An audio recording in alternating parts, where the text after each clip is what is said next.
everybody. I hope you are well. Welcome back to another Teach Beyond Essay Devotion, and today we'll be sharing a devotion on contentment. The passage that I'd like to share with us today is from Philippians 4, verse 12, and you're welcome to read through Philippians 4, verse 10 to 13. And Paul says, I have learned the secret of being content in every situation. Paul goes on to say that whether he's poor, whether he's got much, whether he's got little, he's content. And I think contentment is something that I know myself I've been struggling with recently. And one of the books that I've been reading by John Aldridge is a book called Waking the Dead.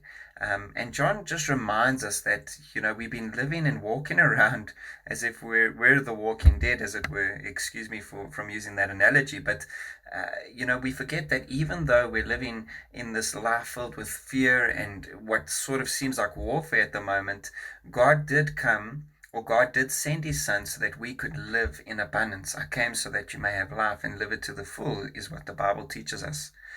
And so I would like to encourage us to be an encouragement to those around us, especially as teachers. I'd like to encourage you to just remind your young people that you're mentoring on a daily basis that life is filled with so much opportunity. And God wants us to live in abundance. He wants us to lead these lives of contentment. There was a story that I read recently about this lady that was in an accident, and she got confined to a wheelchair, and she wasn't really able to use her limbs as she used to be able to. And she just, every time she would go about her day, she'd start by asking God to help her with the smallest things. And so one of the first things that she had to learn to do again was to learn to move her left arm and to use a spoon.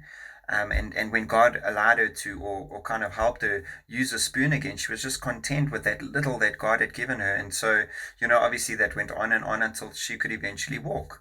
And I think that's kind of where we need to draw our strength from on a daily basis, is the small things that God does. Learning to be content in whatever situation we find ourselves in. It's a lot harder said than done, but God is able. God can do immeasurably more than we could ever ask for or even imagine. And so let that be your encouragement today. May God bless you. I look forward to speaking to you again next week. I hope you have a wonderful day.